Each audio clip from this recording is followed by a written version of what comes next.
Donc Il n'y en a pas à gauche.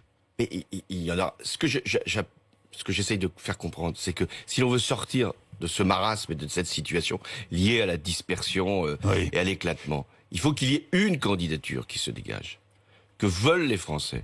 Cette candidature doit être celle de la... Il faut... Non, mais c'est les Français, les Français qui vont choisir. Qui choisiront. C'est pas une alliance, des discussions d'état-major. Ce sont les Français. Bien sûr. Donc, la ligne que je propose, qui est une ligne socialiste, social-démocrate, c'est celle-là qui doit émerger de ce magma d'aujourd'hui, pour que les Français puissent, au deuxième tour... Porté par Anne Hidalgo.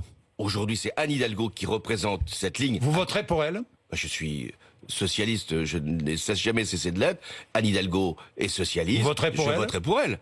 Mais ce qui lui appartient de faire, le plus important, je pense que c'est à quoi elle s'attelle, je l'espère, c'est de faire un projet sur cette ligne-là, celle que je décris aussi dans le livre, et qui est, à mon avis, justifiée par les circonstances. On l'a vu dans la crise sanitaire, avec la nécessité de soutenir les services publics et d'assurer la solidarité, et de faire que l'État puisse jouer son rôle, mais avec du sérieux. Car mon pronostic, si vous voulez, si je dois en faire un, et c'est mon conseil, c'est que c'est la candidature la plus sérieuse qui l'emportera au deuxième tour de l'élection présidentielle. Pas celle qui aura fait le plus de promesses, pas celle qui sera dans la surenchère, pas celle qui sera dans l'illusion, pas celle qui sera dans l'incantation. C'est celle qui sera sérieuse.